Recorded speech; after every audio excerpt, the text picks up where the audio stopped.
My name is Joe Giaime. I'm the head of the LIGO Livingston Observatory. And our observatory is in South Louisiana in the United States. And together with our sister observatory in Washington State, we are a gravitational wave observatory. And we try to measure small changes in the shape of space-time that are from distant astronomical events.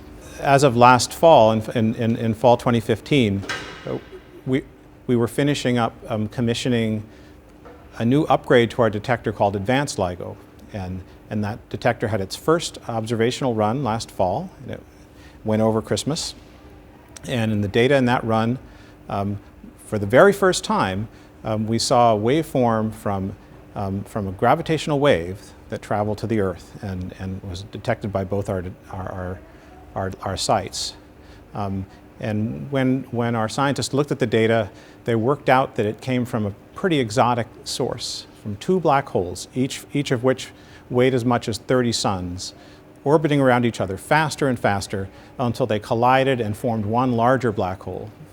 And at that moment of the collision, the power in gravitational waves of that source exceeded the power of all the starlight in the visible universe for just a short moment.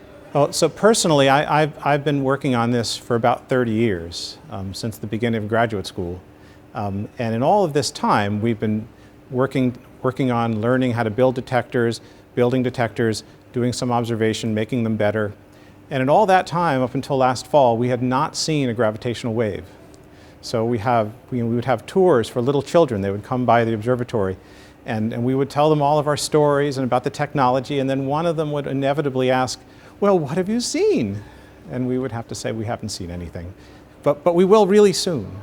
Those days are over. We've now seen, for sure, we've seen two gravitational waves from these black hole sources, and maybe even another one that was sufficiently weak that we couldn't really know for sure. The interesting thing about the LIGO detector is what we measure is distance. We measure length. So we have two large arms that are, each arm is 4 kilometers long, and they're arrayed as a large L. So we're measuring one arm's length with respect to the other. And by length, I mean the length as seen by a light ray. So each arm consists of 2 mirrors, and the light bounces back and forth between the mirrors. And the same thing happens in the other arm. And then we use a Michelson interferometer to measure the difference between those 2 arm lengths as seen by light. And that's what a gravitational wave does. It changes the lengths between objects that are sort of free-floating as seen by light. But it changes them in a very, very tiny way. So the length change difference between those 2 arms was was about 1,000th the diameter of a proton, so extremely small. So small that's why it took so long to develop this technology and start seeing these sources. The very first detection we made was of a kind of system that we didn't even know existed. Black holes we call them stellar mass, 30 solar masses. Black holes of that size, we didn't know they existed, and we didn't know they came in pairs that were close enough that they would in-spiral in a reasonable amount of time and be observable. So the very first thing we measured, there was no other way we could have seen it other than with gravitational waves. So that's pretty interesting. The other thing about it is that the waveform, basically the shape of the signal that we saw, as far as we know, exactly corresponds to what Einstein's general relativity theory would predict for such a system, pretty accurately. And so it was one of Einstein's predictions. In this case, it was from 1916, 100 years before, just about 100 years before the detection.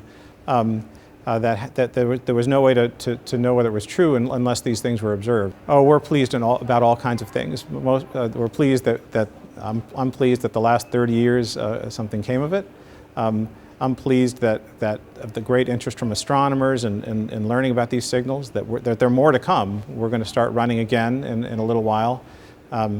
As we make the detector more and more sensitive, eventually we'll be able to measure these sorts of events more precisely and learn even more perhaps about the physics. We hope to be able to measure neutron star binary and spirals, and then people will learn things from that data about how neutron stars perhaps are made, about the neutron material in neutron stars and exactly what happens when they coalesce and form one object. All of that's to come, and it's really exciting. Right. Another of the great privileges about working on LIGO is that we have a large and wonderfully active and skilled collaboration. It started with a much smaller number of schools, including here in Glasgow, the University of Glasgow, and then Strathclyde. They formed part of the team that, among other things, provided the test mass suspensions. In other words, the structures and the electronics that supported those mirrors, the mirrors against which we were measuring the gravitational wave signal. So that was a wonderful and major contribution. We couldn't have done it without them. All told, there were almost 1,000 author names on the paper. And that seems like a lot until you think about all the work that needed to be done over many years to make this system work and to analyze the data properly.